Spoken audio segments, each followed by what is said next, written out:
Bapak, Ibu, saudara-saudari jemaat yang dikasihi Tuhan Yesus, kita melihat konteks dari 1 Petrus 2 ayat 18 sampai 25 berbicara tentang penderitaan Kristus sebagai teladan.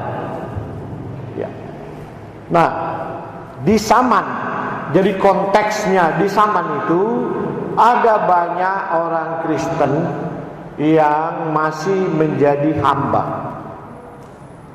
Ya, rata-rata orang-orang kecil lah yang menjadi hamba, menjadi budak, tapi mereka menerima Injil itu dengan sukacita, kemudian menjadi Kristen. Nah, nasihat ini dimulai oleh Rasul Petrus kepada para hamba tunduk. Bahkan disebutkan dalam terjemahan Indonesia ini dalam dengan penuh ketakutan kepada Tuhan. Ya. Jadi yang luar biasa adalah kekristenan itu memberi kemerdekaan berpikir, memberi kemerdekaan di hadapan Allah sebagai orang merdeka dari perbudakan dosa. Tapi kekristenan tidak menabrak semua sistem sosial yang ada.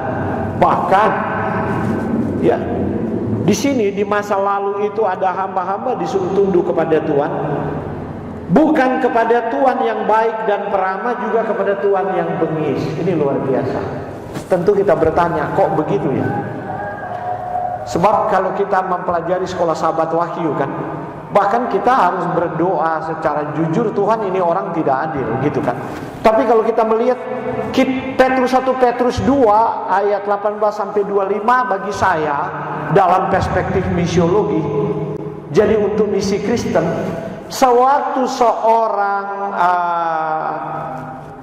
hamba tunduk kepada tuannya, walaupun tuannya yang bengis, dia berdiri, sementara berdiri menjadi saksi bagi Yesus dengan satu tujuan dan satu kerinduan, agar tuannya ini menerima kebenaran Kristus dan bertobat. Jadi mari kita melihat misiologi Kristen itu luar biasa. Sekarang mari kita lihat dalam perspektif kita, tidak ada lagi yang menjadi hamba. Mungkin. Tapi tuan yang bengis itu bisa saja. Ya.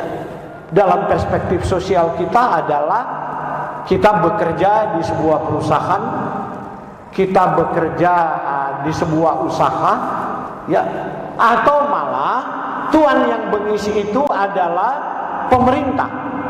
Ya. Tuhan yang bengis itu adalah pemerintah. Tapi kita tidak disuruh untuk menabrak sistem sosial ini, karena kita telah dimerdekakan di dalam Kristus. Tetapi justru diminta supaya kita tunduk, bukan hanya kepada Tuhan yang peramah, tapi juga Tuhan yang bengis. Tujuannya hanya untuk satu. Orang Kristus harus hadir di panggung sejarah dengan misi membawa kebenaran Kristus. Dan kebenaran Kristus tentu tidak pada kesempatan sabat ini Anda sudah banyak mendengarkan. Tapi yang saya mau katakan adalah kebenaran Kristus itu dibungkus dalam ketertundukannya, bahkan terhadap orang-orang Farisi yang sering mencari-cari kesalahan Tuhan Yesus. Ya. Nah, inilah yang sebenarnya kita harus mengerti. Jangan sampai kita menjadi pembawa kebenaran Kristus, kemudian karena merasa kita benar, kemudian kita melawan dan menabrak semua sistem sosial yang mungkin dalam tanda kutip ini tidak benar bagi kita. Tapi ketertundukan yang diminta oleh Yesus adalah supaya kita menjadi teladan. Ini konteksnya ya. Tapi saya telah memilih ayat 24. Ia sendiri telah memikul dosa kita di dalam tubuhnya di kayu salib. Ini tidak bisa lepas dari konteks. Yesus ya memikul dosa kita di dalam tubuhnya di kayu salib. Ya. Ada apa yang kita lihat di situ? Ya. Yesus sang kebenaran atau kebenaran yang menjadi daging. dalam bahasa filosofi saya. Sekarang dia berhadapan dengan seluruh ketidakbenaran. Mungkin dalam perspektif duniawi, hancurkan ketidakbenaran itu. Tapi justru dalam ketertundukannya, Yesus memilih pergi ke kayu salib untuk menghukum ketidakbenaran itu dengan memberikan hidupnya. Kita boleh katakan ketidakbenaran dosa. Dosa berakar dalam ketidakbenaran, ya kan? Tapi Yesus memberi dirinya. Ia sendiri telah memikul dosa kita di dalam tubuhnya di kayu salib. Nah, yang menarik ya, ini yang pertama ya, berdasarkan konteksnya, supaya kita yang telah mati terhadap dosa hidup untuk kebenaran, oleh bilur-bilurnya kamu telah sembuh. Jadi dalam konteks rohani ya, supaya kita disembuhkan dari dosa, kita harus mati terhadap dosa dan hidup untuk kebenaran. Ini dalam konteks rohani ya. Sebentar nanti saya bawa, sebab teks Alkitab ini sering diambil keluar dari konteksnya, kemudian dijadikan teks oleh nabi-nabi kesembuhan untuk menaikkan elektabilitas mereka, katakanlah begitu, supaya dia menjadi nabi besar di panggung sejarah Kristen, sehingga mengalirlah uang, gitu kan. Tujuannya kan begitu, sehingga mereka boleh punya pesawat terbang pribadi, boleh punya kapal pesiar pribadi. Ini banyak nabi-nabi kesembuhan seperti itu yang di Amerika, gitu kan. Bahkan nabi-nabi kesembuhan di Indonesia bisa bangun rumah 5 miliar, 10 miliar, bisa naik mobil Mercy, Rolls Royce dan sebagainya, gitu kan. Karena orang yang telah sakit dan tidak punya jalan keluar, jika disentuh secara psikologi bahwa dia akan mengalami kesembuhan melalui pengurapan si nabi ini, dan nabi menggunakan ayat ini secara salah, gitu. Nah, saya mau buka dulu konteks rohaninya. Jadi konteks rohaninya ini berbicara kesembuhan terhadap dosa. Nah, jadi pertama, mengapa saya sakit? Konteks rohaninya adalah sakit dosa. Orang berdosa itu adalah orang yang sakit sebenarnya. Orang berdosa sama dengan tanaman yang kalau dia sakit bagaimana buahnya. Nah, kita hanya melihat penyakit itu adalah buah. Bagaimana kalau pisang tinasi? Bagaimana kalau mangga kemudian ada ulat di dalam, tapi kelihatan mulus kan? Tapi waktu kita potong, sering mangga-mangga kan begitu. Aduh, ada jalur ulat di dalam, busuk dan sebagainya. Tapi pohon mangganya bagus, kecuali mangga di wellness, kelihatan merana. Tapi pohon mangga seperti mangga ini kan kelihatan bagus, kita nggak tahu di dalamnya ada ulat. Atau buah-buah sering begitu kan, rambutan juga dan sebagainya. Jadi ini, jadi dosa itu ya. Mengapa kita harus mati terhadap dosa? Dosa ini penyakit, dan dosa ini membusukkan kehidupan ya. Kehidupan rohani, tapi manusia itu memiliki dimensi rohani dan dimensi fisik. Maka dosa yang membusukkan kehidupan rohani ini, dosa yang sama itu juga akan membusukkan kehidupan fisik. Itulah sebabnya kita tidak bisa hidup kekal dengan membawa fisik ini. Itulah sebabnya kita merosot sejak zaman Adam. Ya, umur manusia kan makin pendek. Itulah sebabnya sekarang kemerosotan itu lebih luar biasa daripada kita menghitung 10 generasi sebelum air bah dan 10 generasi sesudah air bah, di mana Abraham berumur 175 tahun. Sekarang kita tidak bisa mencapai 100 tahun tanpa sakit penyakit. Jujur kan? Iya. Umur 30. Bahkan saya ketemu dengan teman-teman lama dulu di Pioner reuni, dan saya tahu dengan melihat kita semua sudah sakit gitu.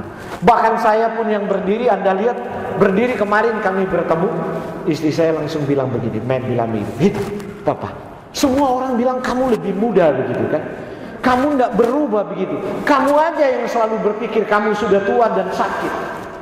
Saya kan cancer survivor. Saudara mungkin sebagian tahu, sebagian tidak tahu. Saya telah bertahan 30 tahun dengan kanker saya, dengan penyakit diabetes saya, dengan serangan jantung hampir mati, dan penyakit rematik gitu kan. Dan tahun lalu, ini tahun lalu, ya karena dosa juga sih. Kesalahan dalam gaya hidup, dosa itu kan ada di dalam gaya hidup. Ya. Kanker saya ke tulang dan nyerinya luar biasa gitu kan. Saya sampai tidak bisa berdiri lama, tidak bisa duduk lama. 1 jam tidak mampu saya duduk. Itu kebas kaki tidak hilang dan ini nyeri luar biasa. Dan tidak bisa jalan lama gitu kan. Seperti itu. Dan saya coba menahan dengan berbagai jus dan sebagainya. Tapi ada satu hal, gaya hidup yang selalu saya katakan di Good News itu, tapi saya tidak bisa memenuhi gaya hidup dengan tinggal di apartemen. Seperti itu. Walaupun apartemen terbaik di Jakarta Barat ya. Sebab ruang bawahnya itu tamannya luar biasa di Central Park. Tapi setelah saya pulang Manado, istri saya bingung. Saya pulang duluan kan. Dia datang terakhir. Dia kaget. Saya lagi ngenat. Lagi nat ini sebab tukang baking kotor. Somo waktu itu Natal belum kelar. Padahal orang bilang akan kelar. Jadi kita bantu nat. Banat tegel. Baru kemudian bantu baaci, bantu badasar, cek dasar dan kemudian ngecat dinding. Dan mem waktu datang Iko mau bantu sampai jam 12 malam dan dia kaget. Saya duduk jongkok kemudian kupas di pinggir-pinggir, kita orang yang rapi. Jadi kalau orang pasang tegel kemudian di dinding di bawah itu ini, kita asa bikin tajam pisau dumpul kemudian mulai pahat pelan-pelan kasih rapi. Dulu padahal kita udah nggak bisa jongkok, bahkan nggak bisa bertelut gitu. Dan yang luar biasa karena tiap pagi itu yang saya bilang makanan fungsional itu tinutuan, cuma gedi dan kelor. Tiap pagi gedi kelor tinutuan, tiap pagi gedi. Saya cuma kasih di nasi beras putih low kalori itu saya kasih quinoa. Jadi itu. Kemudian minum jus berry itu aja. Dan satu hal, udara memang. Kan saya rumah Minahasa, di udara itu bersih, udara bersih. Halaman luas, jadi udara angin dari ini, kadang-kadang angin barat itu enak sekali. Jadi tidur nyala pakai AC berjam-jam, kalau di apartemen mesti pakai AC. Baru di Jakarta tuh polutan luar biasa kan, apa itu pembangkit listrik itu yang dia punya reaktor kemudian pecah, dia punya diesel atau apa sehingga kan berjelaga Jakarta. Itu. Baru kemudian adalah bergerak terus. Sepanjang hari kita tidak bisa lihat kotor, jadi bergerak terus dan kemudian di bawah matahari. Dan yang luar biasa matahari di Manado 3:30 masih bisa berjemur. Panas. Dan panas di Manado memang dapat aku. Jakarta so panas tapi Manado ini lebih panas. Dan inilah faktor-faktor lingkungan yang menolong dalam gaya hidup gitu kan. Dan ya puji Tuhan, saya waktu tidur berubah, artinya bisa tidur dan bangun lebih pagi. Kalau di Jakarta sudah bisa. Dan nyeri di tulang itu bukan nggak ada, tapi ya kalau paling kalau datang 5 menit kemudian hilang gitu. Nggak kemudian datang persisten terus menerus begitu. Jadi memang gaya hidup itu penting. Tapi kita akan membahas sore lebih lanjut ya. Saya mau kembali ke dosa. Kan di sini dikatakan ia sendiri telah memikul dosa kita di dalam tubuhnya di kayu salib. Nah, sementara nabi-nabi kesembuhan mengatakan, oke, karena Yesus telah memikul dosa kita di dalam tubuhnya di kayu salib. Langsung mereka melompat kepada frasa terakhir. Oleh bilur-bilurnya kamu telah sembuh. Ya memang enak sih. Semua orang Kristen suka mendengarkan. Apalagi kekristenan yang telah berangkat dari penyembahan berhala. Saya mau katakan Kristen penyembahan berhala adalah semua tradisi kafir masuk di dalam iman Kristen. Nah itu membuat Tuhan sama seperti pergi di pohon beringin, bawa ayam putih kaki kuning, bawa kain putih berapa meter atau bawa nasi kuning, kemudian setelah kasih persembahan, maka keinginannya terpenuhi. Dia ingin naik jabatan, dia ingin sembuh dari penyakit, ingin punya anak. Nah, pola pikir seperti itu masuk ke dalam kekristenan dan membuat Tuhan sebagai dukun. Jadi kalau dia Yesus sudah mati untuk dosa-dosa kita, amin, amin, haleluya. Oleh bilur-bilurnya kamu disembuhkan, yes, haleluya. Tapi belum sembuh-sembuh, itu persoalannya. Karena apa? Ayat ini dikorting. Frasa yang di tengah yaitu supaya kita yang telah mati terhadap dosa hidup untuk kebenaran. Anehnya tidak pernah mau dibahas oleh nabi-nabi kesembuhan. Sebab kalau bahas ini tidak nyaman bagi pendengar. Ini tidak mengenakan. Mereka mau tetap hidup di dalam dosa, tetap berkubang di dalam dosa, tapi ingin disembuhkan. Karena apa? Ayat ini telah dibongkar keluar dari konteks. Konteks ini pertama adalah konteks rohani. Konteks rohani. Yesus pikul dosa kita dan dia mati digantung di sana untuk menyelesaikan belenggu dosa dalam diri manusia. Masa sesudah belenggu dipatahkan kita mau diperbudak kembali oleh dosa? Itu problem. Problem dalam membawa konteks ayat ini yang salah gitu kan. Langsung ke interpretasi untuk menyembuhkan penyakit fisik. Mari kita lanjut lihat. Kita punya jaminan kasih karunia, tapi sering salah dipahami. Kita punya jaminan kasih karunia, tapi kita tidak paham seperti tadi. Kita menganggap kasih karunia itu seperti perdukunan, gitu kan? Oke, Yesus telah mati bagi dosa kita. Yes, bilur-bilurnya menyembuhkan. Yes, yes, yes. Nah, mereka berjingkrak-jingkrak. Walaupun asam urat masih tetap asam urat, darah tinggi masih darah tinggi. Tapi ini kan penipuan-penipuan di atas panggung sejarah Kristen modern. Tapi orang Kristen lebih suka tertipu. Seperti itu. Nah, karena kehilangan konteks rohani ini. Nah, mari kita lihat jaminan kasih karunia itu. Ia sendiri telah memikul dosa kita. Nah, kemudian melompat kepada bilur-bilurnya yang menyembuhkan. Padahal syarat kasih karunia itu bersyarat. Orang mungkin akan tersinggung. Ya. Kekristenan ortodoks katakan ya kasih karunia, ya kasih karunia. Dia tidak bersyarat kasih karunia. Itulah sebabnya gereja Kristen itu amburadul. Karena melupakan di dalam ayat ini mengandung syarat-syaratnya supaya kita yang telah mati terhadap dosa hidup untuk kebenaran. Yang jadi persoalannya tentu bukan kita berusaha mati terhadap dosa dan kita mampu hidup untuk kebenaran. Itu semua dibungkus oleh kasih karunia.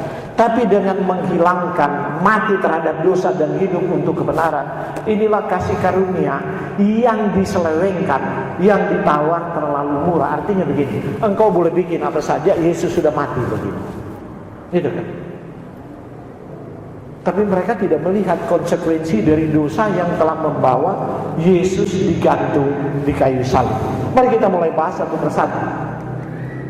Ya. Supaya kita yang telah mati terhadap dosa. Apa kata-katanya? Coba kita baca sama-sama. Supaya kita yang telah mati terhadap dosa. Pertanyaan saya adalah, di situ ada kata berhenti atau enggak? Ada kata berhenti enggak di situ? Yang terbaca di teks, jangan tafsir. Yang terbaca di sini ada kata berhenti enggak? Enggak ada kan? Yang ada adalah kata mati. Jadi sekarang begini. Anda lagi berjalan, kemudian berhenti begini kan? Tapi nanti kan berjalan lagi dong, karena udah berhenti, stop. Nanti kan berjalan lagi kan, betul kan? Nah, kalau Anda lagi berjalan kemudian jatuh di got dan mati, masih mau berjalan? Masih mau jalan-jalan lagi? Enggak jalan-jalan. Jadi konteks ayat ini itu mati terhadap dosa, bukan berhenti berbuat dosa. Kalau berhenti berbuat dosa, di dalamnya mengandung interpretasi bahwa saat ini engkau boleh berhenti, besok boleh berhenti, tapi nanti boleh bikin lagi. Gitu kan? Begitu kan kira-kira? Begitu kan? Nah, ini dia konteks rohaninya. Mati, keras sekali Petrus katakan. Berhadapan dengan dosa. Sebagaimana Yesus telah mati di kayu salib, bagian kita adalah mati terhadap dosa. Atau dalam teks yang lain, Alkitab berkata, jangan dosa lagi menguasai tubuhmu.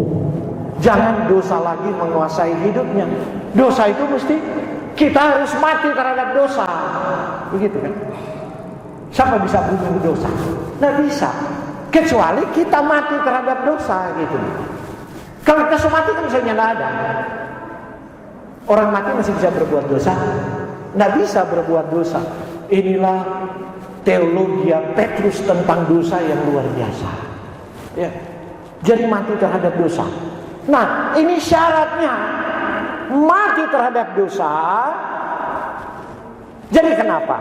Sebab dosa itu, Yesaya 59 ayat 2 kita baca bersama-sama.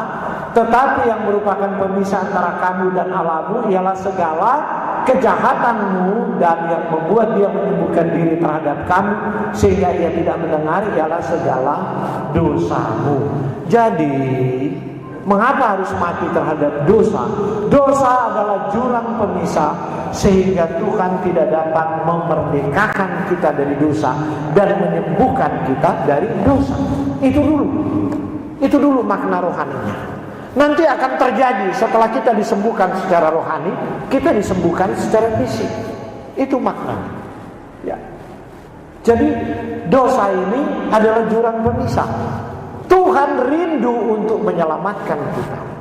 Tuhan rindu untuk memerdekakan kita. Tapi Tuhan tidak hidup dengan dosa. Maksud di mana ada dosa? Tidak bisa.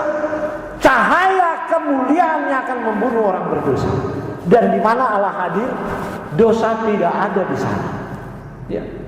Jadi seperti itu. Dosa dan Tuhan tidak bisa bercampur. Nah karena itu, ya, kalau Anda selalu melihat kitab-kitab eskatologis Daniel dan Wahyu dalam perspektif hitung-menghitung kapan Yesus datang, Anda kecewa. Saya bilang kemarin di Jemaat Pal 2 di diskusi sekolah sahabat, karena kebetulan anak eklesia militan pimpin. Bukan anak eklesia sih, anak misionaris dulu kan. Aduh pastor ada ajar, enggak boleh. Saya kasih komentar ada, saya nggak mengajar. Terus saya katakan kan di kelompok sekolah sahabat itu kan, bahwa kitab Wahyu itu punya perspektif misiologi. Bayangkan kalau Yesus datang saat ini, berapa yang selamat? Dan Yesus tidak mau yang lain binasa karena dia datang sebagai raja dalam cahaya kemuliaan. Tugasnya sebagai imam besar sudah selesai sebagai pengantara. Dan sebagai raja untuk memberi hadiah dan untuk menghukum. Dan orang berdosa tidak akan tahan, karena itu Yesus belum datang. Karena itu saya katakan jangan hitung-hitung itu kitab Wahyu. Lihat dulu apakah kebenaran Kristus melalui Injil yang kekal itu telah memerdekakan kita dari belenggu dosa. Itu intinya ada di situ. Nah jadi kita lanjut. Ellen G. White dalam Hidup yang Terbaik bagian 4 bab 18 mengatakan demikian. Ia yang sudah menjelma menjadi manusia dapat merasakan penderitaan umat manusia. Kristus tidak hanya mengenal setiap jiwa dan peliknya keperluan-keperluan serta ujian jiwa, tapi ia juga tahu semua keadaan yang melukai dan membingungkan jiwa itu. Perhatikan, melukai dan membingungkan. Tangannya terentang dengan kelembutan yang penuh haru bagi setiap anak yang menderita. Ada banyak penderitaan di atas dunia ini.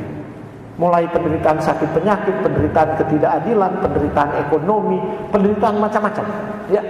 Mereka yang paling menderita akan menerima belas kasihan dan simpatinya yang paling banyak. Inilah sebuah penghiburan yang luar biasa. Mereka yang paling menderita akan menerima belas kasihan dan simpatinya yang paling banyak. Saya boleh berkatakan orang yang paling merasa sangat berdosa dan tidak mungkin ya keluar dari sana akan menerima simpati dan belas kasihan yang paling banyak.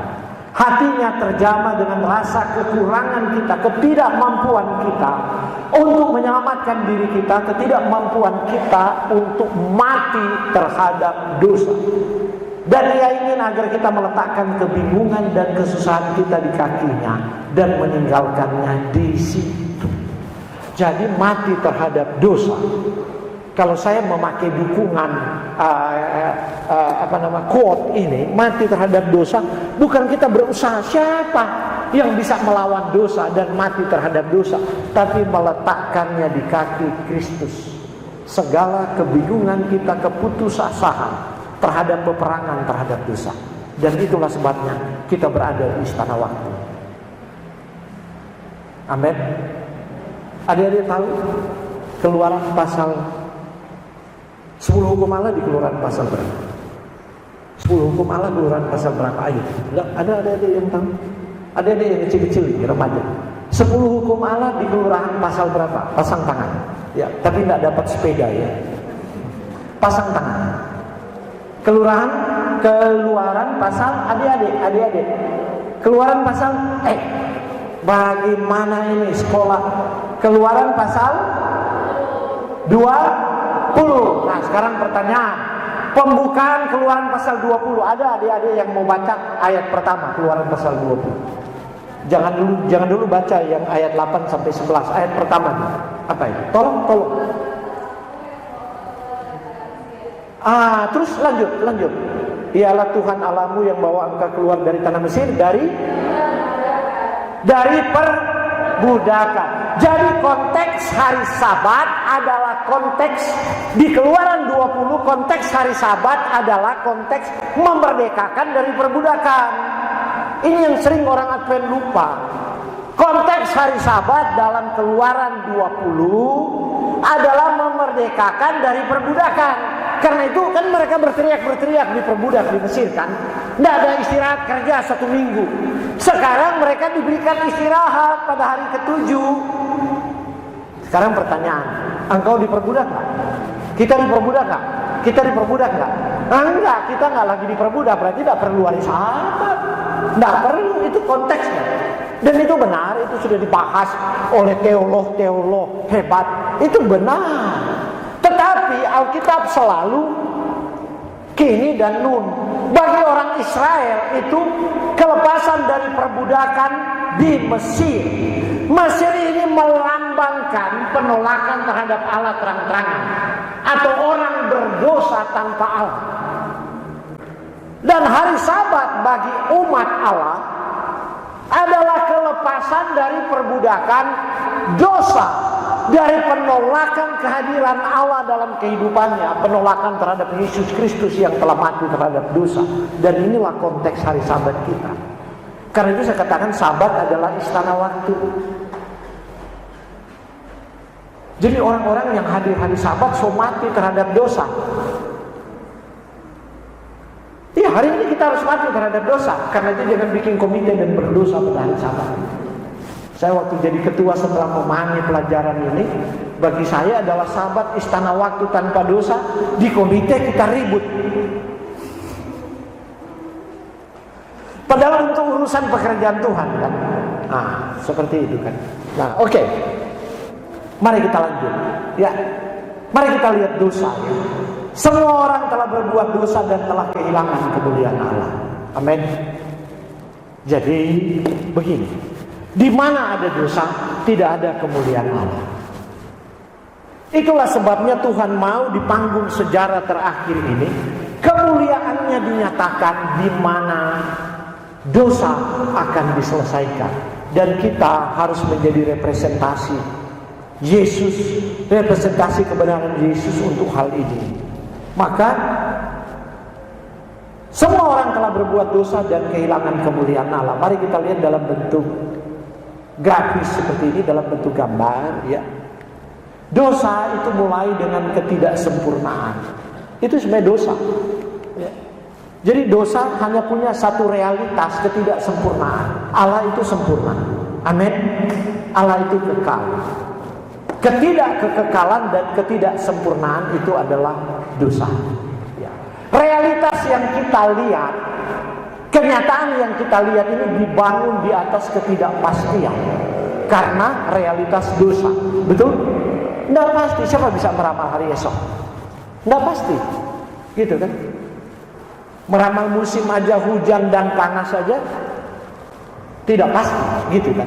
Nah, jadi Dosa itu pertama menyatakan dirinya dalam ketidaksempurnaan.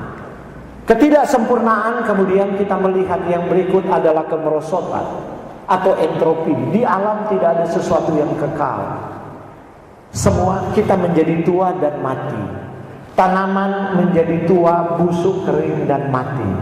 Hewan juga menjadi tua dan mati. Itulah realitas dosa. Di mana dosa ada, kekekalan menjadi tidak mungkin. Nah, jadi ya, sesudah kita melihat kemerosotan, kita menjadi tua, kita sakit-sakitan, kita menjadi merosot, gitu kan? Itu karena dosa. Jadi secara rohani dosa itu punya manifestasi klinis di dalam fisik kita.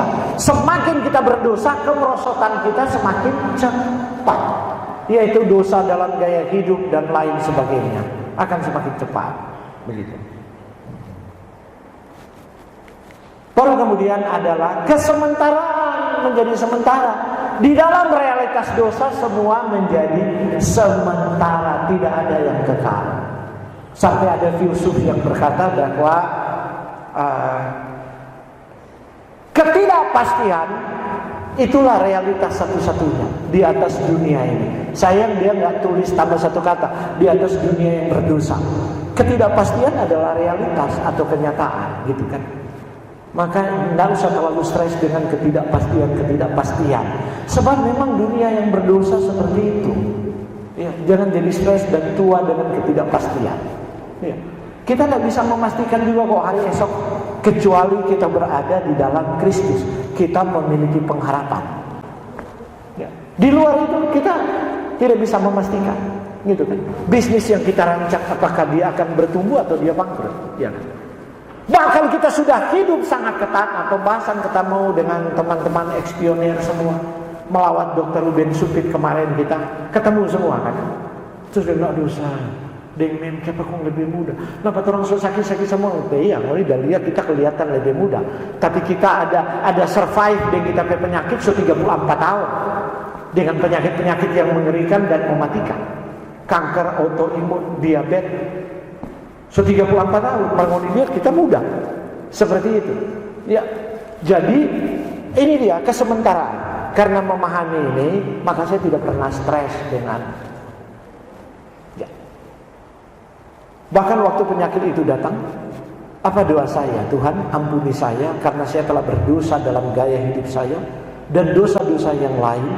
Saya mengaku, kemudian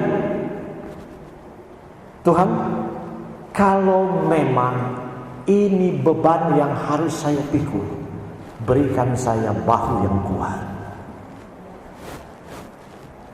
Kan Anda sudah belajar sekolah sahabat cawan lembur. Ada macam-macam kan di situ kan. Nah, saya mulai mengajar di kelompok sekolah sahabat saya. Sudah sekitar 40 sampai 60 orang penderita kanker mau ikut setiap hari sahabat saya sudah. Saya bahas cawan lembur gitu. Malah ujuk-ujuknya mulai bertanya nubuatan. Sudah 2 kali saya bahas nubuatan di situ. Ya. Malah ada memang terkaget-kaget mereka karena mereka masih ada di kelompok perempuan pelacur itu. Kemudian mendengar nubuatan itu, mereka kaget, tapi masih datang lagi dan hadir lagi. Ya itulah Tuhan beri saya bikin grup untuk orang kanker, gitu kan, agar supaya saya dapat menjangkau mereka. Nah, jadi kemudian apa yang akan terjadi selanjutnya? Ketidakberdayaan di dalam realitas dosa. Semua orang berdosa tidak berdaya, begitu kan?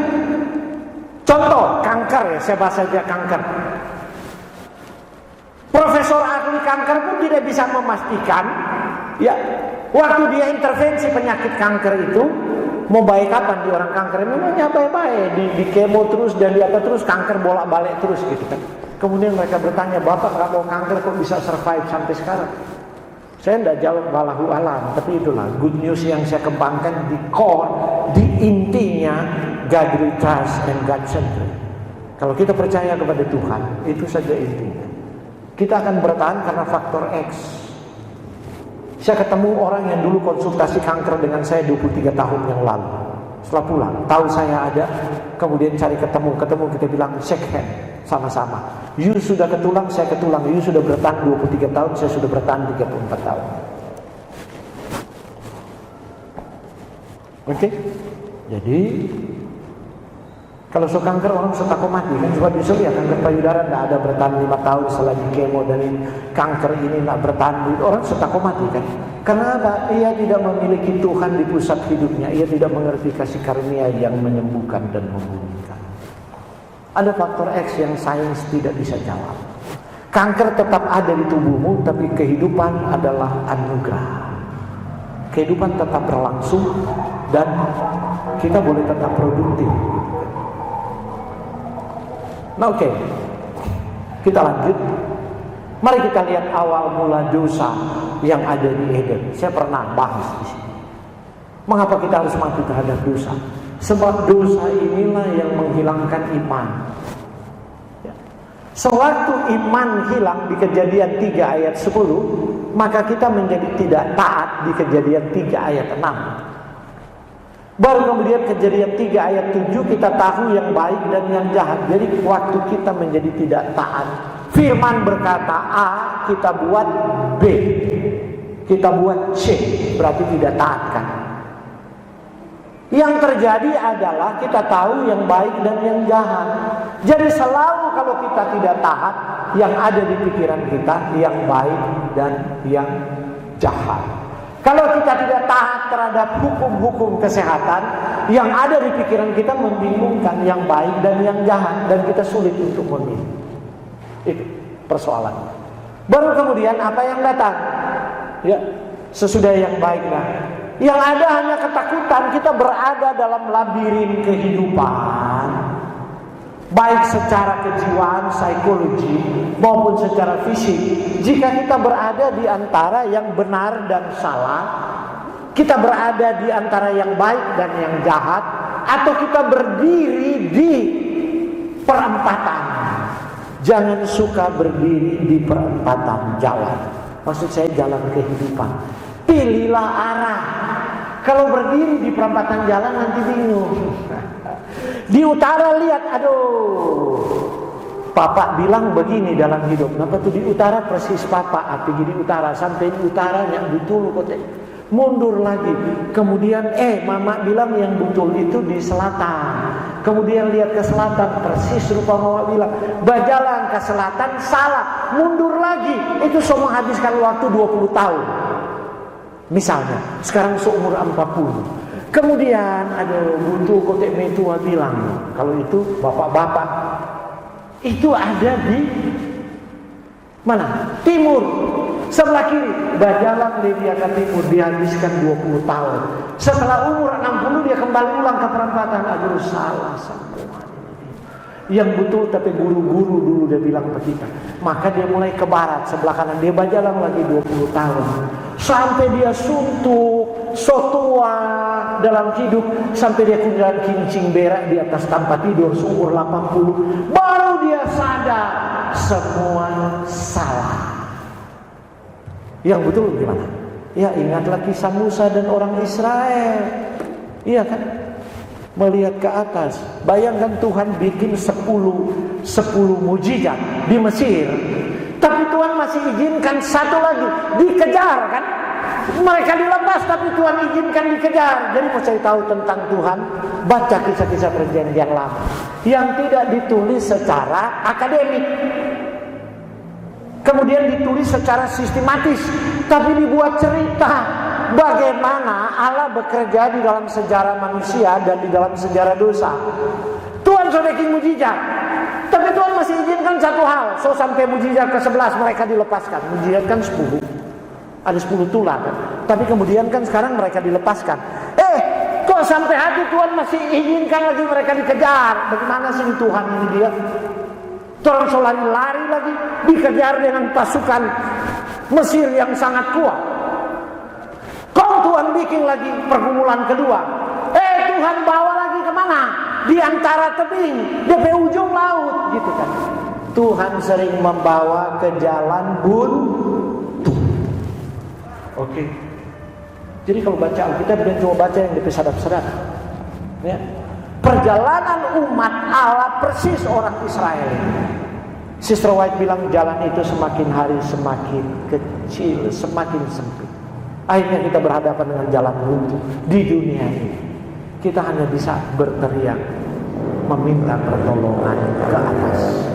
Jadi seperti itu. Maka inilah labirin kehidupan. Tahu baik dan jahat, kita yang ada hanya ketakutan. Setelah ketakutan, apa yang terjadi? Hubungan menjadi rusak. Orang yang takut dalam kebingungan saling mempersalahkan. Kita takut masa depan negara ini, kita mulai saling mempersalahkan. Di panggung kontestasi, misalnya seperti itu kan. Oh harus begini dan begitu. Kenapa begini dan begitu? Inilah dia labirin. Tahu yang salah dan benar, tahu yang jahat dan yang baik. Nah kemudian kita ketakutan. Di dalam realitas terang dan gelap kita ketakutan, betul nggak? Coba anak-anak yang suruh berdiri di gelap, berjalan kamar. Kita biasa berjalan keluar dari Wellness belum ada lampu. Pulang sholat di sini. Waktu masih tinggal di Wellness. Kali ada lampu di HP pun nyala ada gelap. Oh, satu kali udah sapi di situ. Bodoh kok dia.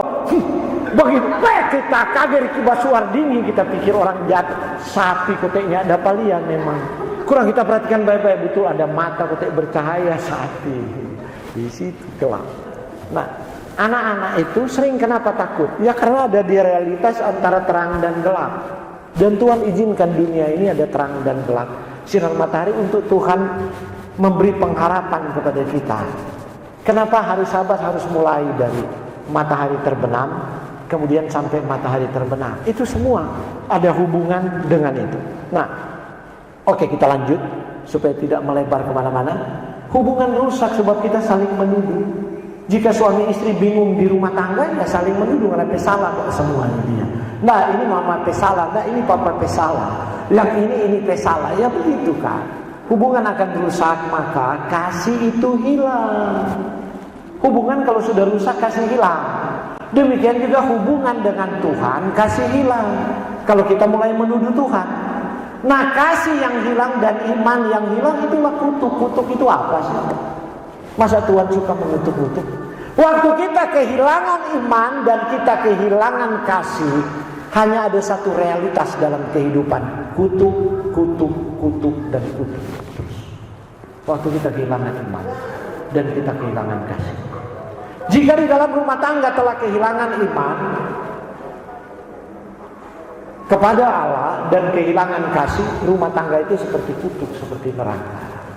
Dan itulah banyak yang terjadi di atas dunia ini. Nah oke, inilah dosa. Oleh karena itu mengapa kita harus mati terhadap dosa seperti itu. Selama kita masih mengizinkannya, iman itu hilang. Padahal definisi keselamatan menurut Filipi adalah apa? Apa? Karena apa? Kasih karunia dan karena iman kamu diselamatkan. Ya ini dia. Iman sendiri adalah anugerah. Memangnya kita diselamatkan karena kita berbuat amal, kita berbuat banyak kebajikan? Bukan. Tapi karena kasih karunia dan kita percaya kepada kasih karunia itu kita diselamatkan. Tetapi sudah diselamatkan, iman yang menyelamatkan itu mengubah hidup kita sehingga buah-buah kebenaran membuat kita mungkin beramal, melakukan kebajikan. Itu dua perbedaan ya. Ada orang merasa diselamatkan oleh amal dan kebajikan gitu. Dan ini yang diajarkan oleh perempuan pelacur itu. Ya. Itu adalah buah yang dihasilkan oleh kebenaran Kristus dalam kehidupan kita. Ada juga yang lain. Oke, kasih karunia itu keselamatan karena kasih karunia dan karena iman. Jangan ada orang memegahkan diri, habis itu kalau nggak babi terus di tempat babeci. Nggak pernah berubah gitu kan. Iya kan? Dalam hidupmu engkau makan sampah terus, sekarang engkau diselamatkan ya. Hiduplah seperti itu, berkubangan di lumpur terus. Nah itu juga sesuatu yang bukan seperti itu yang. Oke, kita lanjut. Sekarang hidup untuk kebenaran. Baru oleh bilur-bilurnya kamu telah sembuh. Mengapa kita harus hidup untuk kebenaran? Jadi begini ya, harus mati dulu terhadap dosa, baru bisa hidup untuk kebenaran. Tidak bisa dibalik. Engkau tidak boleh datang kepada Yesus Dan kemudian engkau salah waktu bilang aku mau hidup bagi kebenaran-Mu Tuhan Yesus, tapi kita tidak mau mati terhadap dosa. Kita tidak mungkin. Kebenaran dan dosa itu tidak bisa bercampur gitu. Sebab itu akan terasa menyakitkan gitu. Nah, oke. Bagaimana cara hidup untuk kebenaran? Pertama, harus berhasrat kepada kebenaran. Hasrat, harus ada hasrat kepada kebenaran. Jalan-Mu ya Tuhan supaya aku hidup dalam kebenaran. Hasratnya apa? Tiap-tiap hari kita minta Tuhan menunjukkan jalan. Kalau kita mau hidup dalam kebenaran, itu hasrat kepada kebenaran. Tuhan tunjukkan jalan. Tuhan kita sesaki begini Tuhan. Apa jalan yang Engkau kehendaki? Gitu kan? Tuhan kita berusaha jadi begini. Apa jalan yang Engkau kehendaki? Seperti itu. Tuhan kita mau sekolah begini. Apa jalan yang Engkau kehendaki? Nah, adik-adik kecil kan begitu kan, yang mau sekolah, mau berteman. Jadi harus berhasrat. Baru kemudian harus cari tempat kebenaran. Tempat kebenaran hanya ada di kerajaan Allah. Di dunia kita ini kebenaran-kebenaran relatif dan bukan kebenaran. Semua kebenaran itu tidak perlu dibuktikan. Itu intrinsik. Itu adalah kebenaran Allah. Semua ketidakbenaran adalah setan punya. Hanya itu aja. Sementara kebenaran-kebenaran yang ada di dunia ini kebenaran abu-abu, yaitu kebenaran yang bercampur dengan kesalahan. Iya kan? Kebenaran abu-abu. Betul. Anak-anak muda begitu kan. Ya, mereka masih terlalu kecil untuk ini kebenaran abu-abu kan, untuk mengerti kebenaran abu-abu begitu. Masih kecil begitu. Tapi ya anak-anak juga perlakukan begitu kan. Masa mama ada kasih komang 100.000 penganak komang so habis. Mana udah beli pulsa dan udah beli ini. Ya, padahal mama tahu udah kasih 100.000 mau beli pulsa karena dia mau download pelajaran dan lain-lain. Tapi cuma habis dinonton YouTube yang nyandak war-war. Gitu kan, itu kan kebenaran abu-abu anak. Tapi dia mama kasihan sudah yakinkan sebab sudah pembekalan dari sekolah kan. Anak-anak ini mesti dibelikan pulsa, mesti apa sebab orang sekarang sekolah melalui online dan lain-lain. Dia lebih pandai dari mama gitu kan. Iya maka mesti download ada di YouTube, tapi dia habis tuh pulsa bukan tuh YouTube pelajaran sekolah yang dia bau nih, YouTube Korea yang dia bau nih. Itu persoalannya. Kemudian dia model serupa Korea. Iya kan, Korea-Koreaan kan, laki-laki jadi rupa perempuan. So terlalu sekarang banyak begitu. Di Jakarta kita lihat ada laki-laki Advent. Malah laki-laki syukur rupa perempuan penampilan. Jadi perempuan boleh, jadi laki-laki boleh. Nah, jangan bau ini itu dia. So itu tuh wilayah abu-abu itu. Itu kan DP model rambut, DP model kening, DP model apa? Korea. Kok mulai kalau bagaya, kok mulai Korea. Itu dia.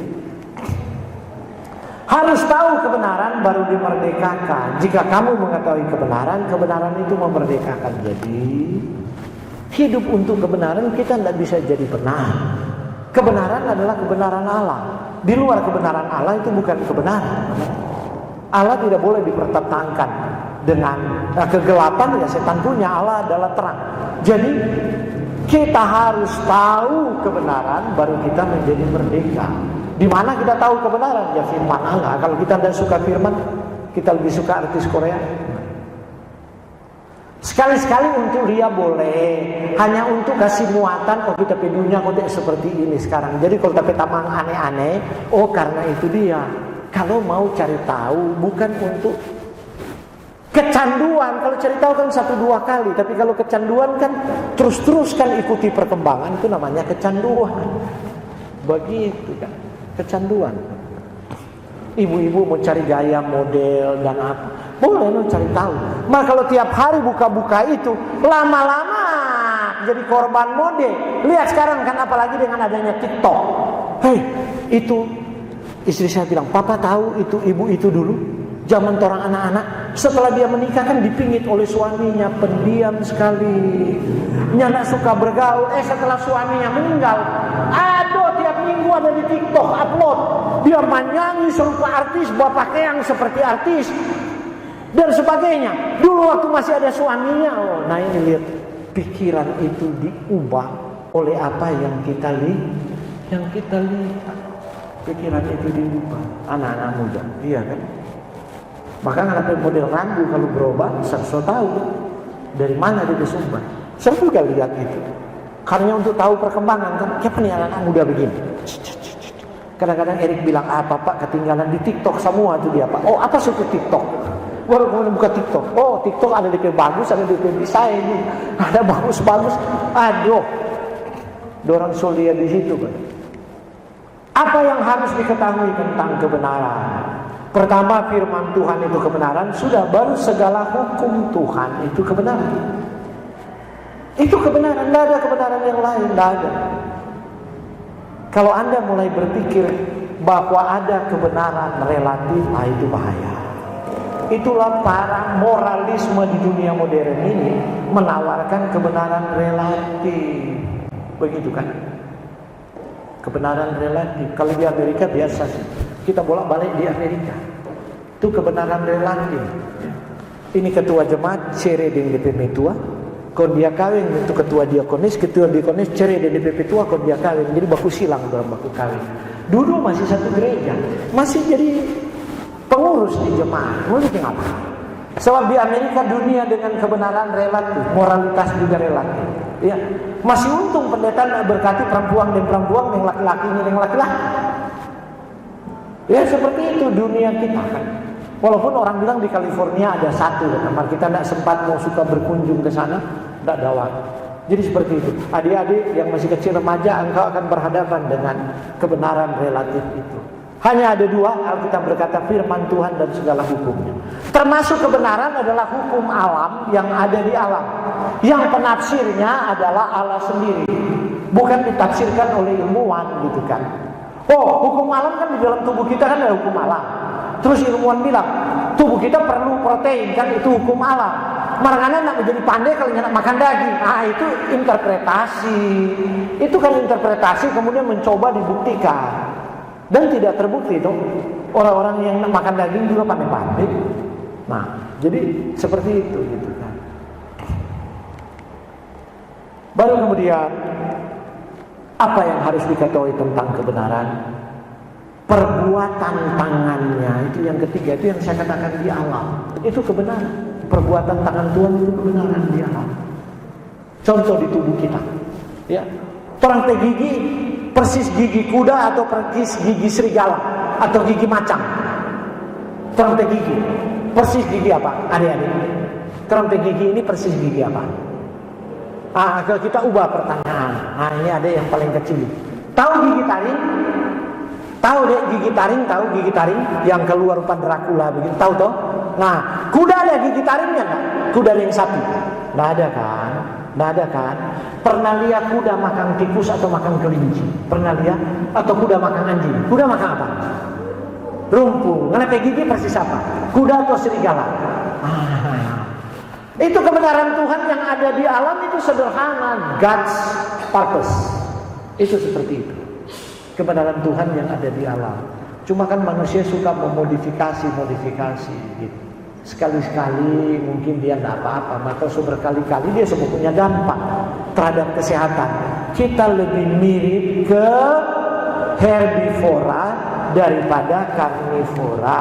Tapi kemudian ilmuwan bilang manusia itu omnivora, antara herbivora dan karnivora, gitu kan?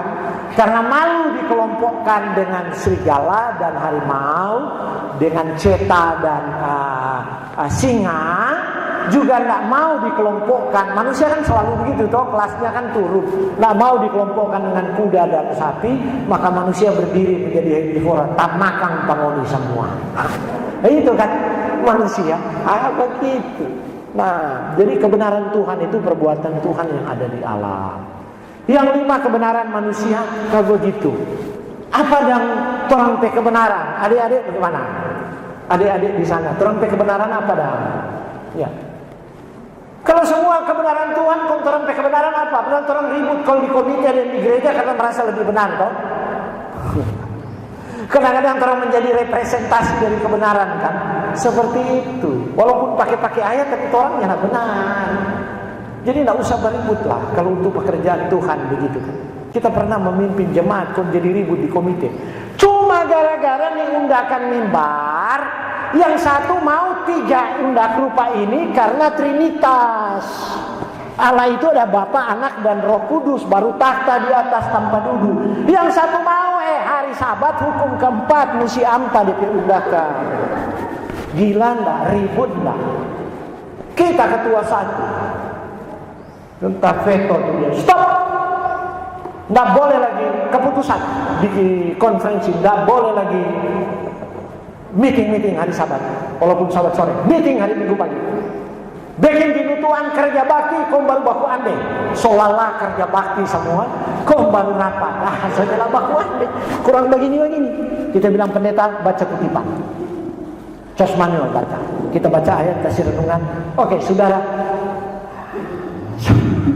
Solala kan habis kerja bakti. Bikin keputusan. Akhirnya kita coba, untung dulu belum WA. Kalau WA kita semua tanya begini, siapa Tuhan Yesus dia bilang payu, WA ke sana mesti 3 di mimbar ini kan. Terus untung dulu dalam Facebook, tak tanya Pak Ketua satu, jangan bermain Facebook dan Tuhan Yesus. Tuhan Yesus sudah ada upload di Facebook bahwa mimbar harus ampal lantai. Semua jadi ribut, dia mau 3 atau mau 4 gitu kan. Jadi kebenaran manusia itu karena percaya. Karena Abraham percaya, maka imannya diperhitungkan sebagai kebenaran. Orang kok tidak punya kebenaran kalau orang tidak punya iman. Itu dia. Kalau kita tidak punya iman didasarkan oleh firman Allah, orang tidak ada kebenaran. Nah, seharusnya bagi saya, pemimpin-pemimpin sidang itu harus memahami pelajaran ini, sehingga kita bisa membawa sidang itu ke dalam kebenaran. Kita tidak pernah benar. Kebenaran kita diperhitungkan, dihibahkan, karena kita percaya. Iya. Karena itu kita bilang dulu di komite, saudara itu 3 lantai, saudara harus ambil ayat dan saudara katakan, ayat ini mengatakan mimbar gereja harus 3 lantai. Nggak ada. Mimbar gereja harus 4 lantai. Nggak ada. Kan gitu. Dulu malah ribut, di mimbarnya mulai ada bunga. Sampai ribut malah. Apalagi kelompok konspirasi yang bilang, oh tiang-tiang di gereja itu adalah ini apa namanya? Dari zaman kekafiran ini dan sebagainya. Bunga-bunga itu dari zaman Romawi dan sebagainya. Coba lihat di katedral, kastil-kastil dulu karena ada bunga. Jadi biarlah mimbar itu gersang. Mereka lihat gereja di abad ya itu budaya gereja di abad permulaan. Tuhan mimbar kita bilang dari Eden, rumah Tuhan dari Eden, lihat tuh Eden bunga semua. Ya, baru rumput duduk di situ. Itu yang betul kalau mau interpretasi. Jadi seperti itu, gitu kan. Ada lagi yang bilang di tua-tua yang bertahun-tahun jadi ketua jemaat. Kalau terlalu ramai kata di mimbar, nanti bukan khotbah yang didengar, nanti perhatian bukan kepada pengkhotbah. Kurang dah lihat tuh bunga bagus Kang, tuh apa bagus Kang. Kok mulai bawa cerita tuh ibu-ibu, mungkin dia stop sebagai ketua dulu. Dia mungkin lihat orang dah baku bisa kok dia tegur. Suster, sementara khotbah kenapa baca cerita terus? Ya tahu juga ibu-ibu toh. Orang dia bilang enggak tedeng aling-aling. Pokoknya langsung apa di hati orang kasih tahu. Maaf ketua, orang kok ada bercerita tuh bunga di mimbar. Kenapa kok dia taruh tuh bunga itu di situ selek DP? Siapa yang urus? Tanya Pak Diakones ini. Bilang pasang bunga itu. Jadi orang cuma ada bercerita di belakang. Dia terus berhala kan itu bunga boleh jadi berhala, nggak boleh ada dari depan. Padahal itu berhala orang yang baking. Amin. Oh iya. Seperti itu. Oke, jadi kebenaran kita karena percaya dan diperhitungkan. Maka ini Kejadian 15 ayat 6 dan Roma 4 ayat 3. Jadi waktu iman hilang, Tuhan kembalikan iman melalui percaya kepada kebenaran. Orang tidak pernah benar. Abraham bapak orang beriman, betul? Abraham bapak orang beriman kan? Dari Abraham dia menjadi Abraham. So diberi nama Abraham karena dia percaya, bapak orang beriman. Dia bini berapa sesudah diberi nama jadi Abraham? Jangan terus kita pasang diri begini. Kita lebih bagus dari Abraham. Abraham teh bini Riki berapa? Abraham orang patua kita ada cuma satu, kita setia. Maka kita lebih betul dari Abraham. Sebab habis kita khotbah begitu, ada yang bertanya, Om kalau begitu orang lebih setia dari Abraham. Begitu kan? Nah, sebab budaya pada zaman itu biasa, bukan soal itu bukan datang dari Tuhan. Karena itu konsekuensinya ada sampai sekarang. Karena bukan datang dari Tuhan. Nah jadi, sebab di dalamnya nyata kebenaran Allah yang bertolak dari iman memimpin kepada iman. Seperti ada tertulis, orang benar akan hidup oleh iman. Nah ini dia. Inti dari seluruh pembicaraan kita adalah orang benar hidup dari iman. Dan iman itu karena pendengaran firman Kristus. Saya mau simpulkan. Ya, mati terhadap dosa dan hidup untuk kebenaran, tidak ada jalan keluar yang lain. Bawa dosa itu ke bawah kaki Yesus disalib, dan tiap hari harus hidup dengan firman. Sebab hanya firmanlah yang kita dengar, yang membuat kita percaya. Dan kalau kita hidup karena percaya, maka Tuhan memperhitungkan kita orang benar. Dan kita tidak berhenti di sini. Kita benar hari ini tidak cukup untuk menjadi benar besok. Amin. Jadi jangan heran kalau nanti udah 20 tahun tuh sester itu setia sekali gak pernah jadi begitu sekarang. Ya karena dia pikir 20 tahun akan memberi dia capital gain untuk 20 tahun depan. Tidak. Kita harus tiap-tiap hari hidup untuk kebenaran. Tuhan memberkati kita.